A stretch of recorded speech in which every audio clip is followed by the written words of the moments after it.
que le jour est lent à mourir par ces soirs démesurés de l'été. Un pâle fantôme de la maison d'en face continuait indéfiniment à aquareller sur le ciel sa blancheur persistante. Enfin, il faisait nuit dans l'appartement. Je me cognais au meuble de l'antichambre, mais dans la porte de l'escalier, au milieu du noir que je croyais total, la partie vitrée était translucide et bleue, d'un bleu de fleurs, d'un bleu d'ailes d'insectes, d'un bleu qui m'eût semblé beau si je n'avais senti qu'il était un dernier reflet, coupant comme un acier un coup suprême que dans sa cruauté infatigable me portait encore le jour. L'obscurité complète finissait pourtant par venir, mais alors il suffisait d'une étoile vue à côté de l'arbre de la cour pour me rappeler nos départs en voiture après le dîner pour les bois de Chantepie tapissés par le clair de lune. Et même dans les rues, il m'arrivait d'isoler sur le dos d'un banc, de recueillir la pureté naturelle d'un rayon de lune au milieu des lumières artificielles de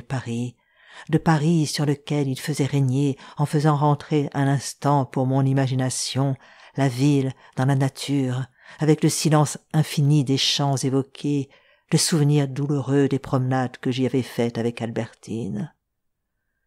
Ah, quand la nuit finirait-elle? Mais à la première fraîcheur de l'aube, je frissonnais, car celle-ci avait ramené en moi la douceur de cet été où de Balbec à Incarville, d'Incarville à Balbec,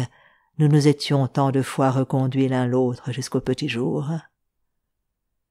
Je n'avais plus qu'un espoir pour l'avenir,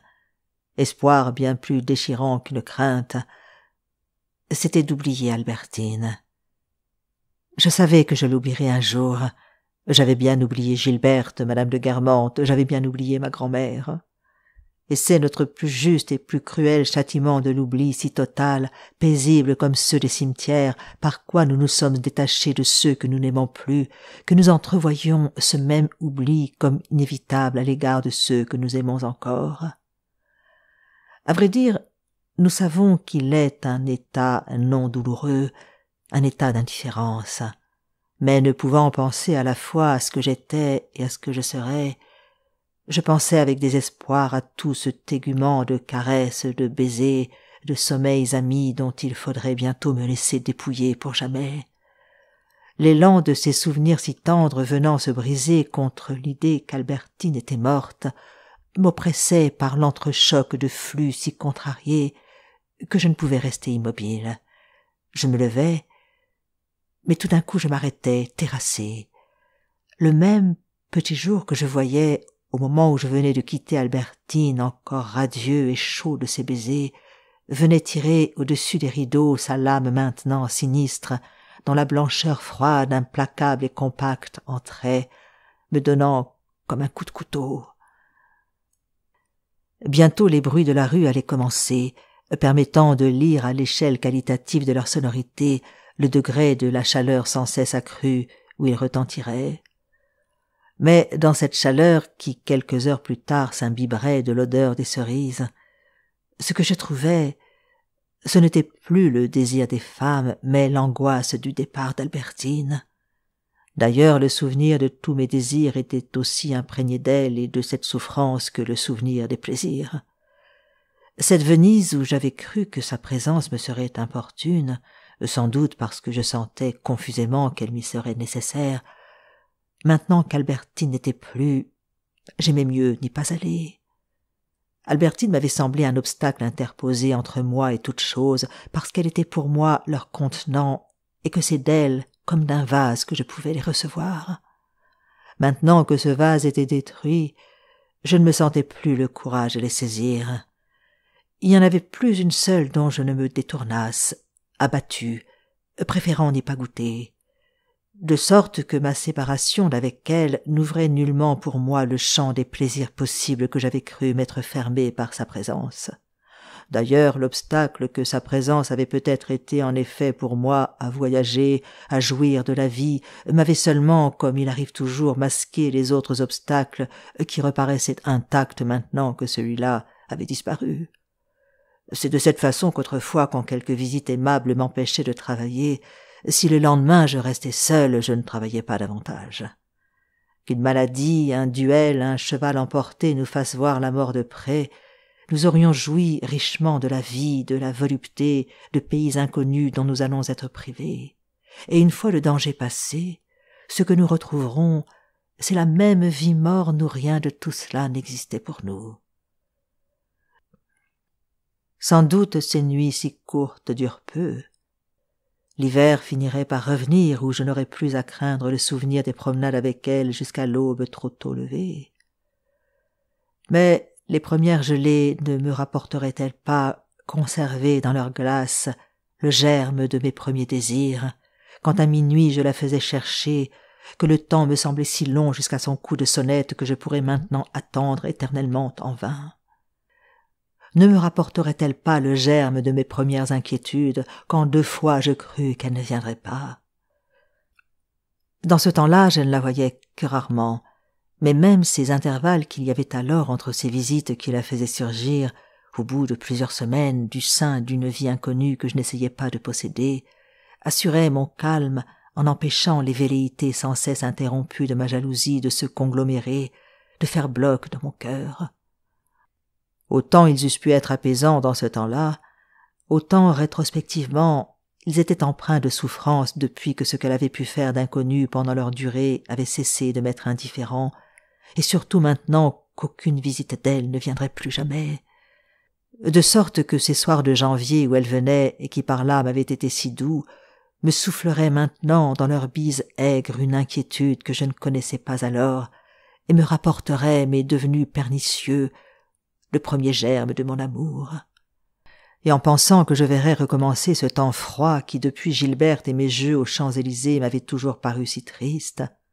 quand je pensais que reviendraient des soirs pareils à ce soir de neige où j'avais vainement toute une partie de la nuit attendu Albertine, alors, comme un malade se plaçant bien au point de vue du corps pour sa poitrine, moi, moralement, à ces moments-là, ce que je redoutais encore le plus pour mon chagrin, pour mon cœur,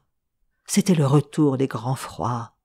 et je me disais que ce qu'il y aurait de plus dur à passer, ce serait peut-être l'hiver. Lié qu'il était à toutes les saisons, pour que je perdisse le souvenir d'Albertine, il aurait fallu que je les oubliasse toutes, quitte à recommencer à les connaître, comme un vieillard frappé d'hémiplégie et qui rapprend à lire. Il aurait fallu que je renonçasse à tout l'univers. Seule, me disais-je, une véritable mort de moi-même serait capable de me consoler de la sienne. Je ne songeais pas que la mort de soi-même n'est ni impossible ni extraordinaire. Elle se consomme à notre insu, au besoin contre notre gré, chaque jour, et je souffrirais de la répétition de toutes sortes de journées que non seulement la nature, mais des circonstances factices, un ordre plus conventionnel introduisent dans une saison. Bientôt reviendrait la date où j'étais allé à Balbec l'autre été, et où mon amour, qui n'était pas encore inséparable de la jalousie et qui ne s'inquiétait pas de ce qu'Albertine faisait toute la journée, devait subir tant d'évolutions avant de devenir cet amour des derniers temps si particulier, que cette année finale où avait commencé de changer et où s'était terminée la destinée d'Albertine m'apparaissait remplie, diverse, vaste comme un siècle.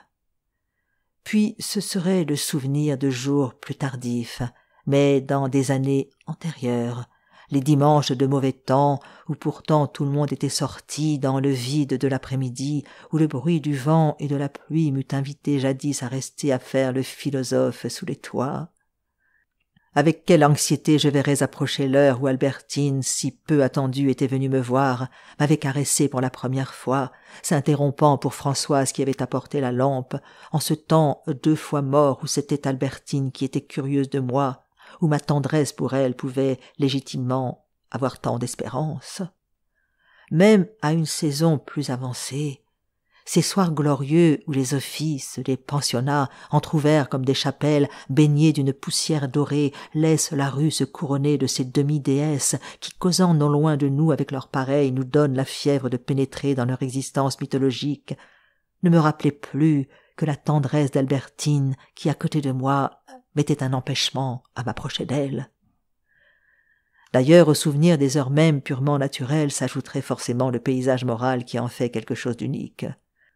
Quand j'entendrais plus tard le cornet à bouquin du chevrier, par un premier beau temps presque italien, le même jour mélangerait tour à sa lumière l'anxiété de savoir Albertine au Trocadéro, peut-être avec Léa et les deux jeunes filles, puis la douceur familiale et domestique presque commune d'une épouse qui me semblait alors embarrassante et que Françoise allait me ramener. Ce message téléphonique de Françoise qui m'avait transmis l'hommage obéissant d'Albertine revenant avec elle, j'avais cru qu'il m'enorgueillissait. Je m'étais trompée. S'il m'avait enivrée, c'est parce qu'il m'avait fait sentir que celle que j'aimais était bien à moi, ne vivait bien que pour moi, et même à distance, sans que j'eusse besoin de m'occuper d'elle, me considérait comme son époux et son maître, revenant sur un signe de moi. Et ainsi ce message téléphonique avait été une parcelle de douceur, venant de loin, émise de ce quartier du Trocadéro où il se trouvait y avoir pour moi des sources de bonheur dirigeant vers moi d'apaisantes molécules, des baumes calmants me rendant enfin une si douce liberté d'esprit, que je n'avais plus eu qu'à attendre l'arrivée certaine d'Albertine, sans fièvre, avec un manque entier d'impatience, où je n'avais pas su reconnaître le bonheur.